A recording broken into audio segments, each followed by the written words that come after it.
Hello and welcome to another edition of the People's Lawyer channel. Today's edition is entitled Enforcement Agent at the Door.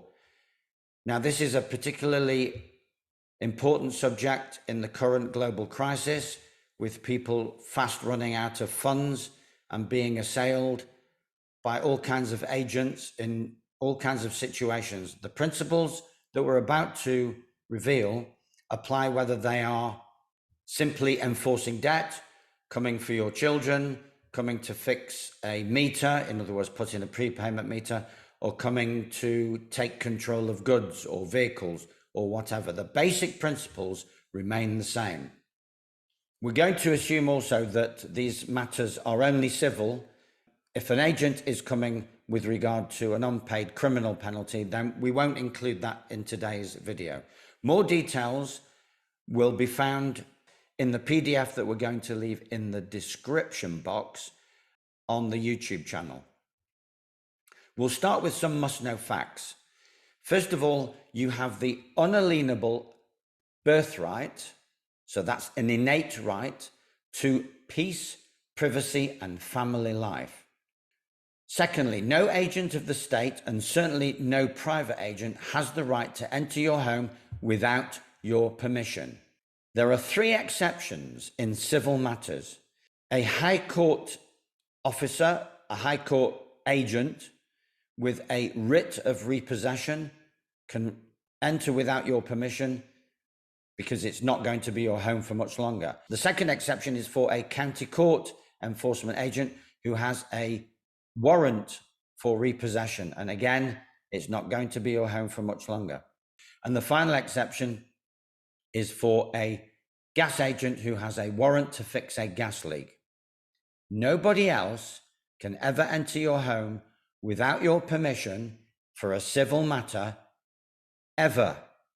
And this is so important to take on board. There are so many people who simply do not know this, and it's absolutely fundamental to know this. In addition to these basic facts, we also have policy.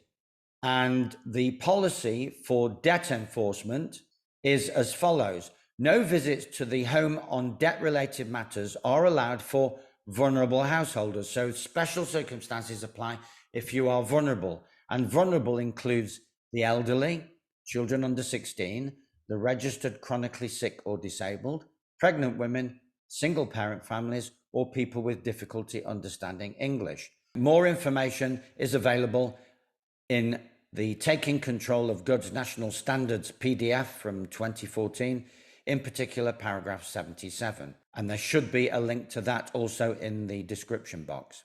And now an important note.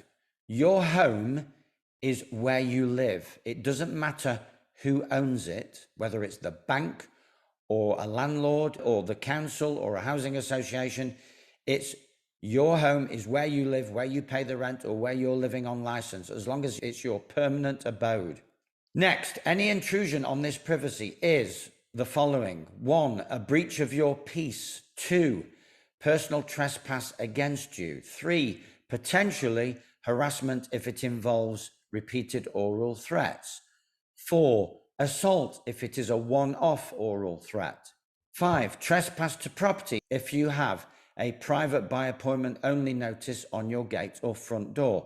So that makes it automatically trespass to property if they do not have an appointment. 6, fixing a clamp to your car is trespass to your property, except if it is parked on the street and the agent is a bona fide county court agent with a bona fide warrant for control of goods. And now some do's and don'ts. 1, we do not answer the door, not anymore, because we are at war and the enemy sends their agents to the front door. 2, we do not open the door. 3, we do not engage in any way. 4, we do not answer to our legal name. 5, we do not answer questions.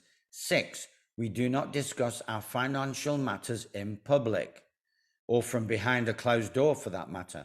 7, we protect our car or our vehicle by putting it out of sight or by not being the legal owner. So that's 2 ways to protect it. You can protect it in practice by putting it in a garage or putting it out of sight, or by not being the legal owner. In other words, you sold it and leased it back from a friend, or you put it in a trust by putting it in a so-called living trust, which basically becomes the owner, or declaring a trust over it and someone else becomes the trustee and therefore legal keeper and legal owner.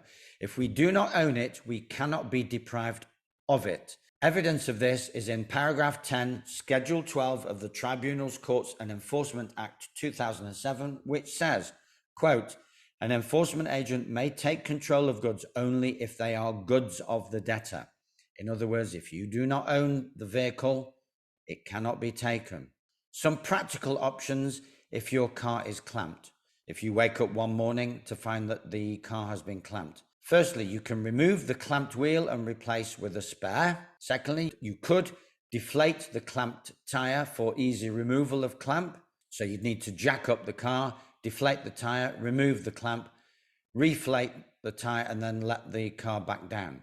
Be careful not to damage the clamp as it is not your property. However, if the car is needed for work or for any other emergency or for any other vital use, then you could get a locksmith to take off the clamp, or if you cannot afford a locksmith, then somebody with an angle grinder could remove it. They will have, or you will have, lawful excuse to remove someone else's property that's been put in breach of your rights, in trespass, that's been used unlawfully against you.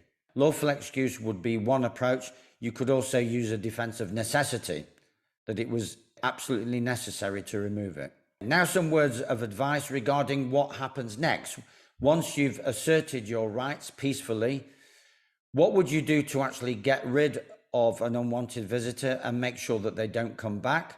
Well, we're not going to reveal this information specifically because it's quite detailed. You'll get some of the information in the PDF enforcement agent at the door that we've left in the description box.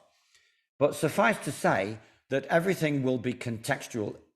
The precise advice would always depend on the context, on who the agent is, what paperwork they have, what paperwork they're prepared to show, what they want, who we're living with. So there's so many variables. So it depends on who we are and what we know. It depends on our levels of confidence. And as I mentioned before, it depends on who we're living with and what level of compliance they generally operate in their lives. So there's no fixed advice. It all depends on context. We'll finish today's video with some stories of proven success on the streets, as it were. One woman emailed me and said that her car had been clamped and asked for assistance. And I suggested, that's all I ever do, that's all I can ever do is make suggestions, that she called the company and ask them or tell them to remove the clamp immediately, or they would be charged the locksmith fees, which would be about £350, distress for the inconvenience and the mental anguish of £500, and the loss of use of the car of £500 per day. It transpired that 5 o'clock the following morning, they came and unclamped the car. Being assertive works, folks. That's all I can tell you. Just be assertive. Know your rights and know how to stand on them. You could also try something else that one woman did recently. Behind a closed and locked door, she saw from a window that there was an agent at the door, and she simply called out from the window, "You are wasting your time. I'm a living woman." And apparently the agent scarpered very hastily. Now, the reason why that worked is that she put them on notice that, first of all, she wasn't going to open the door. And secondly, she wasn't going to submit to their paperwork. She was not going to agree that she was the legal person. They had no reason whatsoever to waste any more time standing at the door trying to enter into contract with the woman via the legal person's name, which is a process known as joinder. If you want to know more about joinder, then we have plenty of other videos on this subject. We'll leave it there for now. We've tried to avoid going into too much detail because we want to give the impression that as long as you know who you are, and as long as you have the required confidence, and as long as you know how to stand on your innate God-given birthrights, unalienable rights, then your remedy is a lot more straightforward than you might otherwise have believed. Please like, subscribe, share our videos, go on YouTube, subscribe to the channel, go on the Telegram channel, and do the necessary promotional work. That's our request to you. We hope you've enjoyed this video, and we hope that it gives you confidence moving forward, because they are about to call a second pandemic on us and send various agents around to the door. So we need to be ready for them. Please stay tuned for more videos. Thank you once again for tuning in. Bye for now.